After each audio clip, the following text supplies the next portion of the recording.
Hey everyone, in this video I'm on Explorer of the Seas and I'm going to go through the included dining options so that you know what to expect if you're cruising on this ship in the future. We were on board Explorer of the Seas for a 10-night Southern Caribbean cruise. When I was planning, there were plenty of sales on dining packages, and I really considered purchasing one because I worried that we might get sick of the included food options on board. We decided to just go with what was included in our cruise fare, and to help anyone else wondering the same question, I thought I would share a look at what food is included in your cruise fare on Explorer of the Seas. I will caveat this by saying we are not foodies. We do enjoy delicious food and variety, and for the most part are not picky eaters. So with that in mind, I'll take you through the included options on board for breakfast, lunch, snacks, and dinner. And then at the end, I'll let you know what we thought of the included dining options and if we wish we purchased any specialty dining. Let's get started with our breakfast options. Windjammer Buffet is the main buffet on board for breakfast, lunch, and dinner, and here I will share a look at the breakfast options. They remained mostly the same each morning with things like bacon, sausage, hash browns, fried eggs, boiled eggs, scrambled eggs, ready-made omelets, and even a custom omelet station.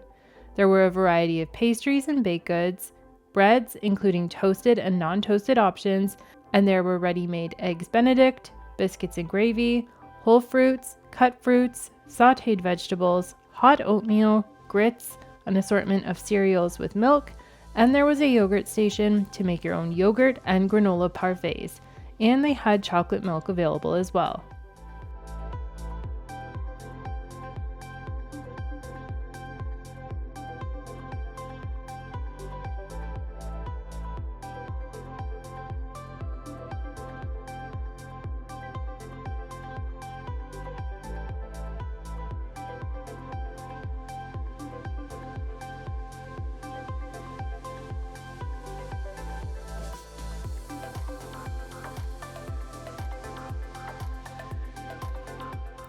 When it comes to drinks, there are a number of drinks available throughout the day that are included in your cruise fare. Something that's only available at breakfast is orange juice. They have some pre-poured drinks like water, iced tea, apple juice, and orange juice available, but they also have some machines where you can pour your own. Throughout the day, you can visit these stations and they have various juices, water, and flavored water available. There's also coffee and tea stations that have regular and decaf coffee and an assortment of teas with milk, cream, sweetener, and sugar available.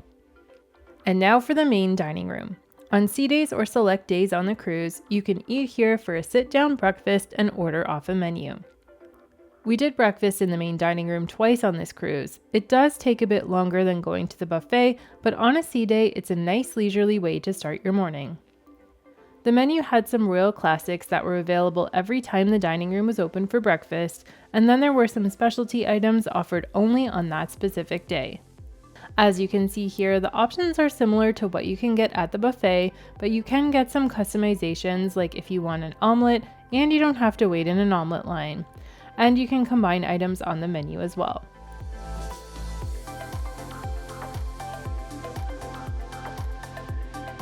Now let's move on to lunch. Back in the Windjammer, they offer lunch from about 11:30 to 3:30. We ate here for lunch a couple of times and found the food to be pretty similar each day. There were a few items that they offered each day like the salad bar, meats and cheeses, hamburgers, hot dogs, french fries, chicken fingers, mashed potatoes and gravy, sautéed vegetables, and they always had rice and a selection of pasta with and without sauce and some sauces you could add yourself. There were rotating meat options at a carving station, they had some fish options, grilled and fried, and then there were international foods like Indian and Asian options that changed daily. Each day they would offer a different type of made-to-order station like pasta stations, stir-fry stations, and they even had a panini or sub station one day that was really popular. There was always a line for anything that you could customize.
When it came to desserts and treats, there was a fruit station with whole and cut fruits available each day. They also had a variety of desserts including cakes, pies, donuts, mousse, brownies, jellos, cookies, and more, and these changed each day.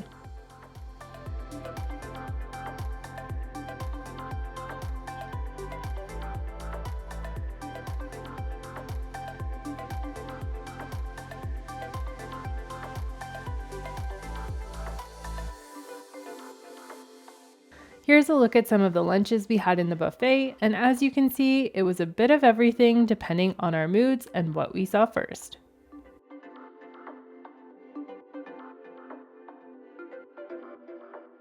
Now let's move on to the snack options.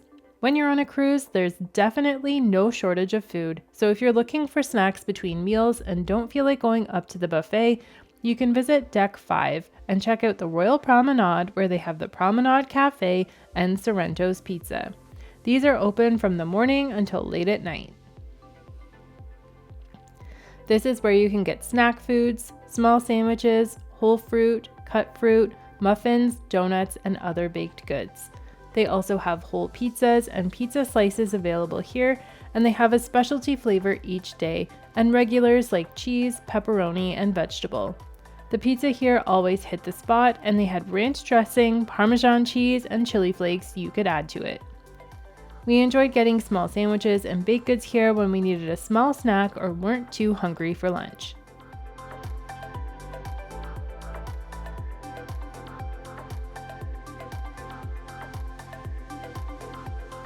And if you were craving ice cream, you could head up to the pool deck where they had the Arctic zone where they had soft serve ice cream. Now let's get into the dinner options, and again, we'll start with the Windjammer buffet. Just like breakfast and lunch, there are standard items available each night, like a salad bar with various toppings, and also pre-made Caesar salads, hamburgers, hot dogs, and all the topping for those, plus french fries and fried chicken. They also had plain pasta noodles with different sauces available, and mac and cheese. Beside that, there were some grilled vegetables and steak with sauce. There was mashed potatoes, baked potatoes, grilled vegetables, and fish. There was also a cheese and meat selection each night and some pre-made side salads, plus lots of different types of bread.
Some of these food items were duplicated around the buffet, and then there were some different items available.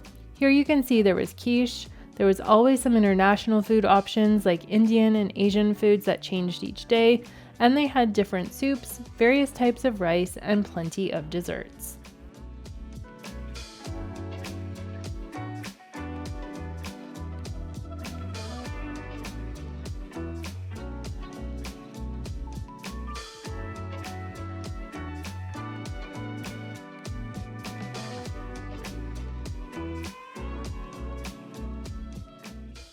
One night they had a churro station with different toppings you could add, and they were quite delicious. They also always had whole and cut fruit and various cakes, mousses, cookies, and pastries for dessert.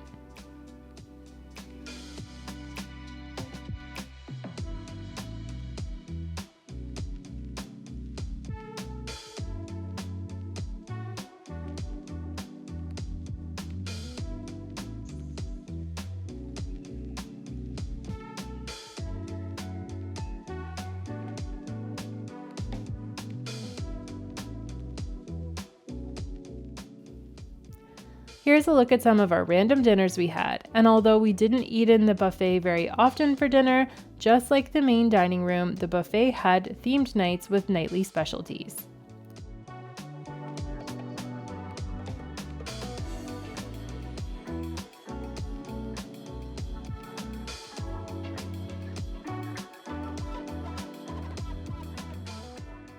Now let's move into the main dining room.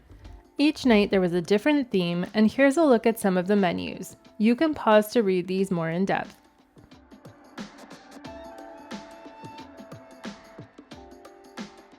We'll begin with a look at some of the appetizers we had throughout our week on board. I had the shrimp cocktail, and Alan went with the Caesar salad, which was one of the royal classics available each night. Next up was the French onion soup, which was always a good choice. Check out that cheese pull, and it tasted delicious too. Next up were the crispy polenta and the arancini, which were both pretty good.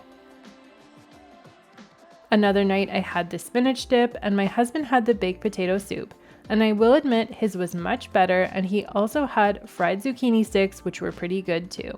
The next night I had the goat cheese and vegetable tart, which I really enjoyed, and Alan went with the mozzarella sticks, which were delicious. Then on lobster night, I got the escargot, which were buttery and cheesy and pretty delish. Alan went with the Vidalia onion tart, and he really liked it. And another night we had an arugula salad and Mediterranean dip plate, and these ones were just okay. Now on to the main dishes. I tried the fried chicken with mashed potatoes and corn on the cob, and this was okay, but I've had better on other ships.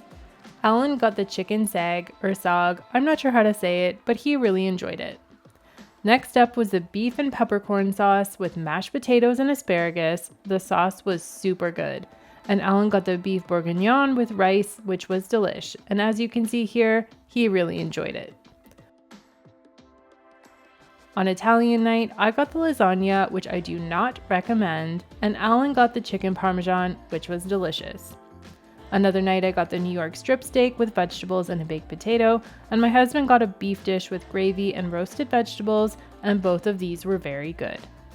Next up was chicken tikka masala, which we would not recommend, and a fish and chips, which we both thought was really good and would recommend it. Then on Royal Night, they had Maine lobster tails that came with rice and vegetables. If you've seen any of my other food videos, you'll know that my husband does not like seafood, but he ordered the lobster so that I could have his tail.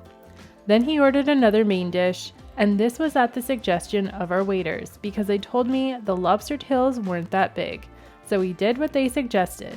When they came out, they took the meat out of the shell for us. My husband enjoyed his rice and vegetables and his main entree of roasted chicken, mashed potatoes, and more vegetables.